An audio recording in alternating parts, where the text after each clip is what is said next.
Mayong hapon, Negros. Ini ang Digicast Negros 10. Ang napulo ka mga nagapanguna nga balita sa Negros ang amon igadulong sa iyo. Update ninyo kami via Facebook, YouTube, kag sa KK Channel 11. Kag babatian naman kami sa radio station nga FMR Bacolod 91.1. Kag yari ng top 10 yung mga balita sa Negros subong adlaw. Mall sa San Carlos City ginsulod sa mga kawatan, mga sospek nag-agi sa tunnel. Mayor Albi magatag sang 50,000 pesos nga reward sa makatudlo sa sospek sa pagpatay kay Pearljoy Galve. Victoria City Mayor Javi Benitez magakonsulta siya team kag sa mga Victoria Sanon kung anong masunod nga tikang sa politika. Sa Banwa sa Ginigadan, grade 12 student patay sa pagpangbuno bungod sa alegasyon nga nagpalapta sang sex video. Kag sa Good Vibes, 4-in-1 Mercy nagbukas na sa Murcia. Initanan sa Digicast Negros 10. Sa number 10,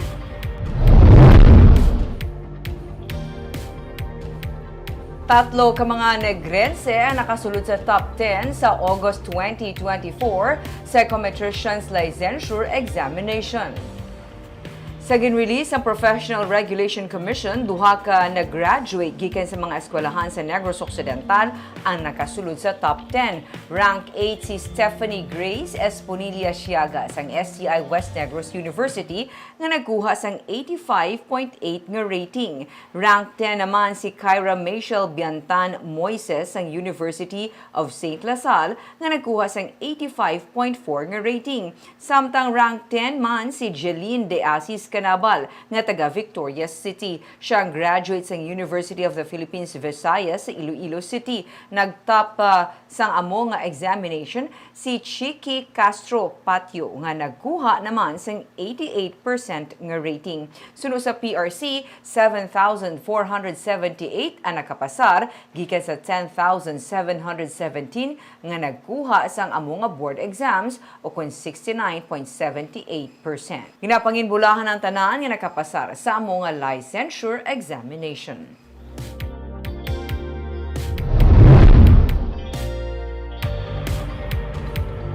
Sa number 9, construction sa Bacolod Coliseum ang yara na sa 70%. Ginapahingagaw karon ni Mayor Albi Benitez ang paghuman sa Bacolod Coliseum nga kuntani ginalauman magamit sa Mascara Festival 2024 celebration. Base sa assessment ng City Engineers Office, yara na sa 70% ang construction sa Coliseum. Ganigin siling sa alkalde nga mahimo sa Disyembre na matapos ang construction ng kapin 800 million pesos nga infrastructure project sa Barangay Alihis. Ang Coliseum ang sarang mag-accommodate sang kapin 12,000 ka individual. Diri ginapaabot hiwato ng dalagko nga mga sports kag entertainment events sang syudad.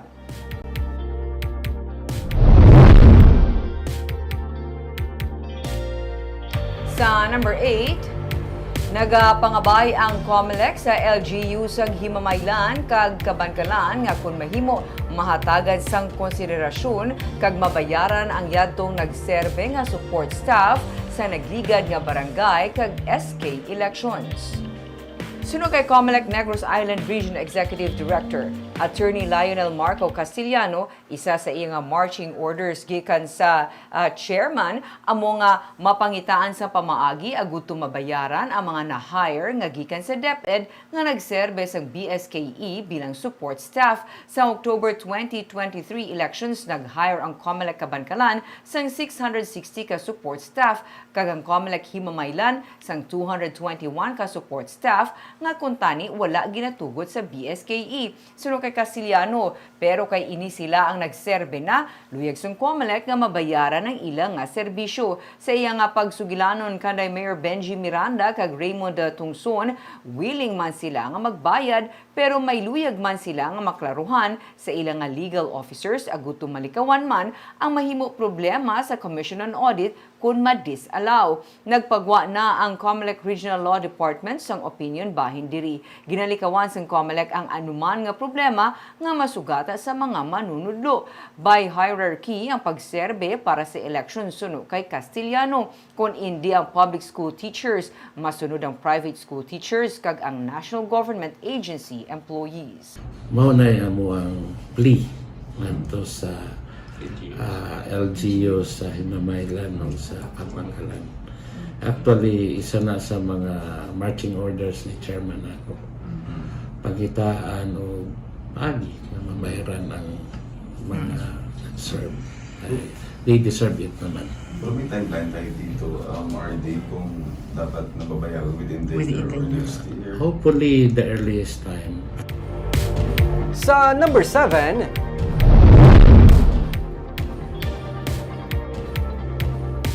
kolektor sa isa ka lending company ang patay sa naglundad nga pagpaniro sa Banwa sang Ibi, Magalona. Patay si John Adrian De Leon, 26 anyos nga taga Bacolod kag isa ka kolektor sang lending company matapos sa gintiro sang wala pa makilalaan nga suspect sa Hacienda Pahay, Barangay Kunsing sa Banwa sang Ibi, Magalona Lunes ang hapon. Sunod sa hepe sang Ibi, Magalona PNP nga si Police Major Kenneth J. Gratones, ilang ginalantaw nga posible biktima sang robbery hold-up si De Leon bangod sa ginaligar nga may nadulang nga kwarta kag nagbato pang biktima. Dugang pasang pulis nga kada Lunes nagapanukot sa lugar ang biktima. Nagasakay siya sa iya nga motorsiklo sang gintiro sang duha ka mga sospek sa ulo kag likod nga ginalinan sang iya kamatayon. Sa karon nagapadayon pa ang investigasyon sang kapulisan sa nagluntad nga insidente.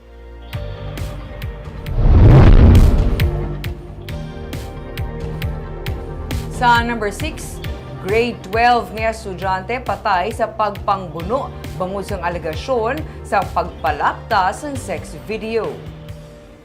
Patay ang 17 anyos matapos nga ginbuno sa guwa sang ilang nga balay sa Carmenville Subdivision sa Barangay 4 Banwa sang Hinigaran sang Domingo sang gabi. Sunod sa kay Police Lieutenant Voltaire C., ang Deputy Chief of Police ng Hinigaran PNP ginsiling sang pamilya sang biktima nga yara sila sa sulod sang balay sang naglagapok ang ilang nga pertahan. Nagsulod ang biktima nga duguon kag nagdiretso ini sa ilang nga banyo kag gilayon nga natumba. Sang ila ginusisa may madamo ini nga buno sa lawas. Ginhingagaw padala sa ospital ang biktima apang napatay. Ang biktima ang ginaalegar nagpalaptas ng sex video nga involbadong isa ka menor de edad nga babayi. Padayon ng investigasyon sa PNP sa sini nga kaso.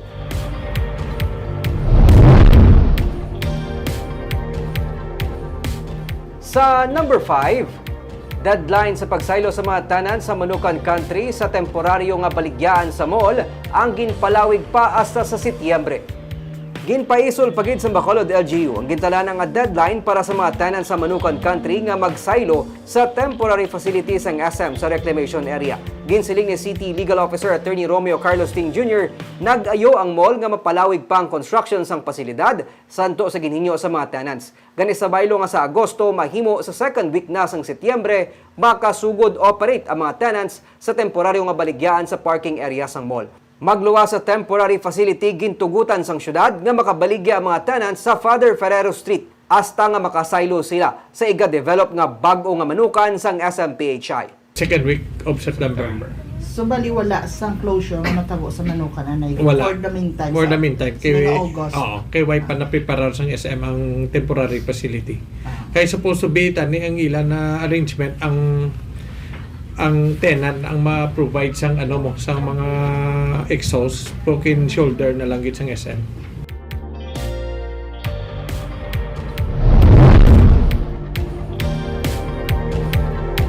Sa number 4, Victoria City Mayor Javi Benitez ang nagapasalamat sa endorsement sa iamay nga si Mayor Albi para sa congressional elections.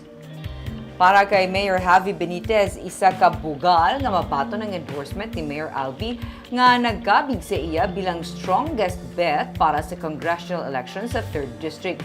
Ini matapos nagserbe na bilang TESDA Director General si Congressman Francisco Kiko Benitez.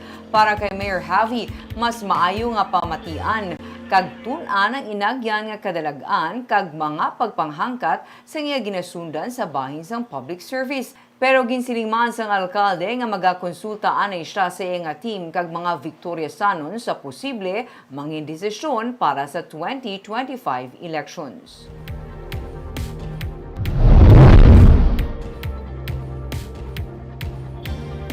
Sa number 3, wala sang namonitor sa karon nga private armed group sa Negros Oriental.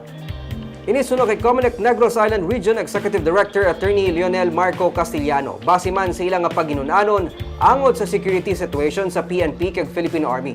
Isa gid man ka concern ng Negros Oriental rason nga ginapatutukan ini sang pamunuan sang Comelec sa iya. Pero ang bilog nga sitwasyon ang mapatud lamang pagkatapos na sang filing sang Certificate of Candidacy sa Oktubre. Sa mga tion mapatud kon mayara sang intense political rivalry sa mga magapapili.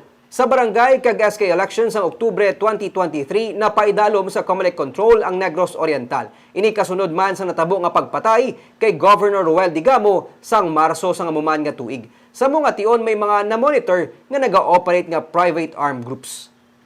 Tinitingnan pa nila kung baga yung mga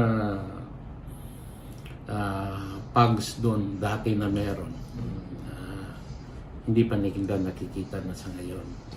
Pero tinitingnan namin na minomonitor nila, but they are still awaiting the, ano mo naman yung ma-determine mo lang talaga yung security situation once na alam mo kung sinong kandidato.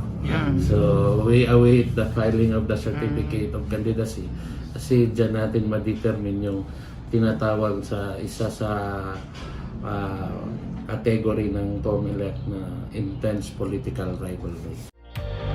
Sa number 2, mall sa San Carlos City ang ginsulod sa kawatan.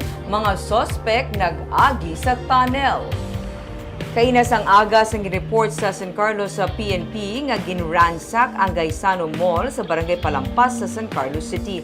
Sunod sa kay Lieutenant Colonel Nazer Canha, ang hepe sa San Carlos sa Police, las 8 kainas ang aga sa natugiban sa mga empleyado nga ginsulod sang kawatan ang mall bangod ila nga naabtan nga buka na ang glass wall sa isa ka butika kag mga nagakinayag nga mga kagamitan sang mall pati ng isa ka jewelry shop kag kaha sang cashier. Sunod sa PNP, posible isa ka grupo ang nagsulod sa mall pinaagi sa pag-agi sa dalom sang salog pagi sa pagkutkot sang tunnel. Sa karon nagapadayon ang investigasyon sang kapulisan. Ginalantaw man sang pulis kung bala iniman sila ang nagtuyo nga magsulod sa supermarket sa Barangay Sumag sa Bacolod pinaagi man sa pag-agi sa drainage system.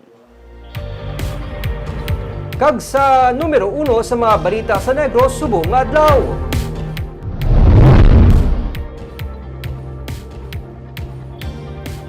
₱50,000 nga reward money ang gintanyag ni Mayor Albi Benitez sa mga makabulig tudlo sa may kahilabtanan sa pagpatay sa grade 12 student nga si Pearl Joy Galve. Stepfather sang biktima ang wala sa gihapon nagapakita. Yaring report. Sa lubong ni Pearl Joy Galve, wala nakatambong ang iya stepfather nga ginapangita man sa iya iloy nga si Jennifer. Ginako sang iloy nga si Pearl Joy ang sadto ginmolestyahan sa iya nga live-in partner. Pero nagsiling ko nga hindi na pag isulita uli. Na-confirm mo, ma'am? Gina-confirm mo nga somehow ginmolest siya? Okay, nakasugid mo na asa ko ng bata ko mo. Kaso ginambalang ko ang partner ko kung gidman. Pero nakigan mo nga nangaki, kuya. Awa na sila nga wala ko kapangaki. Siyempre, iloy kuya mo. Pero sa karon, hindi pa matumod sang kapulisan kag bisan sa National Bureau of Investigation Bacolod ang suspect kag bisan person of interest nga mahimo may kahilabtanan student. Iloy ang nagapanawagan karon siya sini live-in partner nga magpakita na agud masabat ang mga palamangkutanon sa iya. Sa partner ko, kung sa diin ka man subong, kabay pa nga makapakapakita ka diri sa amon para mabalaan man namon kung ano man ang sa side mo kay para maklaruhan bilas ang tanan kay nga adamo nagahaboy sa imo sang istorya nga na hindi amo. Di simpre gusto ko ya mabatian man sa iya. Si Mayor Albi Benitez, personal nga nagtanyag sang ₱50,000 nga cash reward upod sa Bacolod City Police Office para sa makabulig sulbar sa kamatayon sang biktima. Ang original nga ginastorya namon ni CD was an amount of 50,000 for information that could lead sa solving the case. No?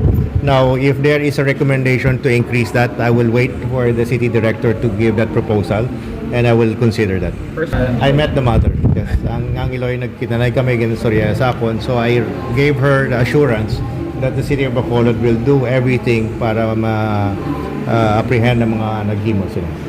Hulyo 29, sang namising si Pearl Joy. Agosto 14, sang nasapwa ng iya nagakaagdas gabangkay sa tungasang kampo sa Barangay Cubay sa La Carlota City. Nico Delfin para sa DigiCast Negros.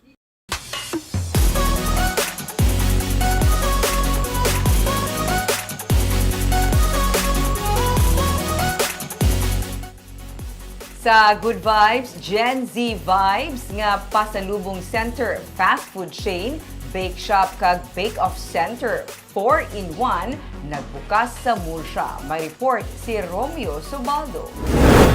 May pa-fast food, may pasalubong, may bake shop, kag diri mismo ginabake ang mga tinapay nga fresh na fresh. Ini ang bago nga branch ng Mercy sa Banwa sa Murcia. Suno kay Family Magbanwa ang marketing manager sa Mercy. Ini naman ang pinakauna nga branch ng Mercy nga Gen Z ang vibes. Very special because I think this is the first new vibes, new look of Mercy. Pang Gen Z na niyamon yung mga look with sa Mercy's. This is a 4-in-1, so bake shop, fast food, pasalubong, and bake off. Meaning bake off on site. Dili ang mga freshly baked breads, di na look with sa Murcia branch namin. Ini kaduha nga branch sa Mercy sa Murcia sa bago nga location sa unhan lang sa munisipyo. Suno pa kay Magbanwa, napensaran nila nga magbutang sang 4-in-1 nga branch diri kay man ang Murcia, gateway padulong sa iban nga mga banwa kag syudad. So, amuning gateway, hanggang San Carlos, DSP, and then may access pa paggustuhan. So, if you need anything, mapagpagkaon man or tinapay, alagin sa Mercy. Kaya sa Mercy, kanan man namin. Ini naman ang ila ika-71 nga store. Barbs, kita ko lang katahom sang design sang baligyaan. Lain gid man yan ko mga Gen Z nga vibes. Hindi na tada yung generation, pero tahong. Po at least tanan manamit, kag tanan man siguro ina. Kagambayad to mga balita sa Negros subong adlaw. Kay man sa panahon karon importante nga may ihibalo ka sa nagakatabo sa imo nga palibot. Pero dapat balanse kag insakto mga impormasyon. Padayon kami nga magapangalagad sa Negrosano. Ako si Barbara Mijares. Kag ako naman si Nico Delfin. Tubtubwas, mayong hapon.